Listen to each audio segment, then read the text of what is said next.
शुभ प्रातः बच्चों। 7वीं कक्षा में आप सबका स्वागत है। बच्चों 7वीं कक्षा में हमने षष्ठा पाठ आपका किया है। इसके आगे का अभ्यास कार्य हम आज पूर्ण करेंगे। तो चलिए शुरू करते हैं। षष्ठा पाठा अमृत बिंदुआ। आज हम अभ्यास कार्य का प्रश्न नंबर 6 और 7 पूर्ण करेंगे। तो प्रश्न 6, दत्त पदा नाम पद परिचय लिखत। दिए गए पदों का पद परिचय लिखें। पद परिचय होता क्या है? पद परिचय को बेटा हम कहते हैं व्याकरण संबंधित संपूर्ण जानकारी।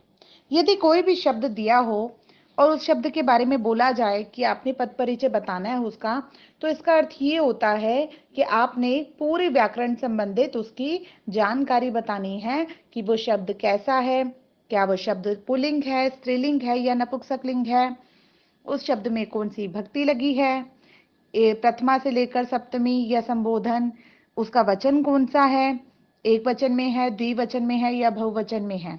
ठीक है, तो इस प्रकार हमें पद परिचय देना होता है। तो यहाँ पर एक हमें करके दिया गया एक शब्द को देखिए, यथा। यथा का अर्थ होता है बच्चों जिस प्रकार, यानी फॉर एग्जाम्पल, मतलब उदाहरण के लिए। तो यथा शब्द दे रखा है। यथा का पहला शब्द दिया है इन्होंने पृथ्वीयाम। पृथ्वीयाम का अर्थ होता है बेटा पृथ्वी पर, में पर। इसमें विभक्ति लगी है सप्तमी, शब्द है इसका पृथ्वी और इसमें वचन है एक वचन। आपने करना क्या है, आपने पद परिचय अगर आपने किसी भी शब्द का आप चाहते हो कि आप आसानी से समझ पाओ, तो इसके लिए आप एक पुल्लिंग शब्द के रूप, एक नपुंसकलिंग शब्द के रूप और कोई भी एक स्त्रीलिंग शब्द के रूप आप याद कर लीजिए, जिससे आपको आसानी हो जाएगी, आप बता पाएंगे कि इसमें कौन सी भक्ति लगी है। अगला शब्द देखिए मूढ़ई। मूढ़ई शब्द में मूढ़ शब्द है, मूढ़, जिसमें विसर्ग लगी है साथ में शब्द में मूढ़ा और इसमें विभक्ति लगी है तृतीया और इसका वचन है बहुवचन। बच्चों मैंने आपको पीछे पिछली कक्षाओं में आपको सिखाया है, जैसे राम शब्द के रूप हम करते हैं या बालक शब्द के रूप करते हैं तो उसमें तृतीय भक्ति का बहुवचन बन जाता है बालकई, रामई। उसी प्रकार यहाँ पर जो मूढ़ई शब्द बना हुआ है उसमें भी तृतीय भक्ति और बहुवचन लगा है और इसका शब्द है पुल्लिंग। यहाँ पर तो पूछा नहीं गया कि कौन सा किस प्रकार का शब्द है, पर यदि ये पुल्लिंग शब्द होगा, पुल्लिंग शब्द है, हमें कैसे ज्ञात हुआ? क्योंकि हमने पहले ही पुल्लिंग शब्द के रूप को याद किया हुआ है। अब अगले शब्द को देखिए, स्वदेशे। तीसरे नंबर पे शब्द है स्वदेशे। बच्चों मैंने कई बार आपको बताया कि जो पुल्लिंग शब्द होते हैं उनके पीछे यदि छोटी ए की मात्रा आए तब सदैव याद रखिए कि उसमें सप्तमी भक्ति एक वचन लगा है। तो यहाँ पर भी सप्तमी भक्ति एक वचन है और स्वदेश शब्द है, जिसका अर्थ हुआ स्वदेश में, अपने देश में या अपने देश पर। अब देखिए चौथा भाग है इसका चंदनाथ। चंदनाथ, आत शब्द, आ की मात्रा, त और हलंत, ये शब्द पंचमी भक्ति बताते हैं। ये पुल्लिंग शब्द है चंदन, यहाँ पर पुल्लिंग शब्द आया है चंदन, इसमें पंचमी भक्ति और एक वचन लगा हुआ है। अगला शब्द देखिए, अंतिम शब्द है ये विनाशाया।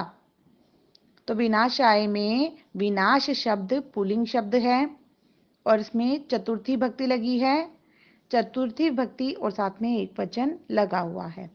यदि आप पुल्लिंग और स्त्रीलिंग शब्दों के रूप को याद कर लेंगे कि कोई भी एक शब्द ले लीजिए, चाहे वो राम ले लीजिए पुल्लिंग शब्द में या बालक ले लीजिए, और कोई भी एक स्त्रीलिंग शब्द जैसे लता ले लीजिए, प्रभा ले लीजिए, कोई भी एक स्त्रीलिंग शब्द आप याद करेंगे तब आपके लिए पद परिचय किसी भी शब्द का बताना बहुत आसान हो जाएगा। तो आइए अब अगले प्रश्न पर, प्रश्न नंबर 7 पर, विशेषण विशेष्य पदानि पृथक कृत्वा लिखत। विशेषण और विशेष्य पदों को अलग अलग करके लिखो। सबसे पहले तो हम ये जानते हैं कि विशेषण और विशेष्य पद होते क्या हैं। बच्चों विशेषण शब्द वो होते हैं जो खुद ही विशेषता होती है, जैसे काला, हरा, भूरा, संतरी, या संख्या में कभी आ जाता है विशेषण 2, 4, 5, 2 किलो, ये शब्द जैसे सुंदर, ये सभी शब्द जो हैं विशेषण कहलाते हैं क्योंकि ये किसी शब्द की विशेषता को प्रकट करते हैं। विशेष्य शब्द क्या होता है? विशेष्य शब्द वो होते हैं जिनकी विशेषता बताई जाती है। जैसे मान लीजिए मैं बोल रही हूँ काला घोड़ा, तो काला घोड़ा में जो घोड़ा शब्द है वो विशेष्य होगा और काला शब्द जो होगा वो विशेषण। तो चलिए हम यहाँ पर संस्कृत के कुछ शब्द दिए हैं, इनके हम निकालते हैं विशेषण और विशेष्य शब्द। पहला शब्द है त्रीणी रत्नानि। त्रीणी रत्नानि में 3 रत्न, इसका अर्थ हुआ 3 रत्न। तो 3 शब्द यानी त्रीणी शब्द हुआ विशेषण और रत्नानि शब्द क्या हुआ विशेष्य। अगले भाग पे आइए, हंसाहा श्वेता, इसका अर्थ हुआ सफेद हंस। तो हंस शब्द जो है, हंसाहा शब्द जो है वो हुआ विशेष्य क्योंकि इसकी विशेषता बताई जा रही है। श्वेताहा शब्द जिसका अर्थ सफेद है ये विशेषण पद में आएगा। आइए अगले भाग पर, चंदनम शीतलम यानी शीतल चंदन। तो यहाँ पर जो चंदनम है उसकी विशेषता बताई जा रही है। तो चंदनम शब्द जो है वो विशेष्य शब्द में आएगा और शीतलम ठंडापन वो विशेषण है। आइए चौथे भाग में, ईदम शरीरम यह शरीर।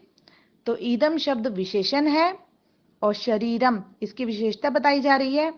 तो शरीरम शब्द विशेष्य है। बच्चों मैं आशा करती हूँ आज की कक्षा में आपको प्रश्न नंबर 6 और 7 अच्छे से समझ आया होगा। यदि आपको समझ नहीं भी आया तब आप मुझे अपने कमेंट बॉक्स में अवश्य लिखें। और आपका गृह कार्य है कि आपने प्रश्न नंबर 6 और 7 को अपनी अपनी पुस्तकों में पूर्ण करना है। बच्चों ये आपकी पुस्तक का कार्य है। मैंने पहले भी बताया था आपको, यदि आपके पास पुस्तक नहीं है तब आप प्रश्न नंबर 6 और 7 को अपनी कार्य पुस्तिका में कीजिएगा, अन्यथा आप अपनी पुस्तक में ही ये दोनों प्रश्नों को पूर्ण करें। तो आज के लिए केवल इतना ही। धन्यवाद।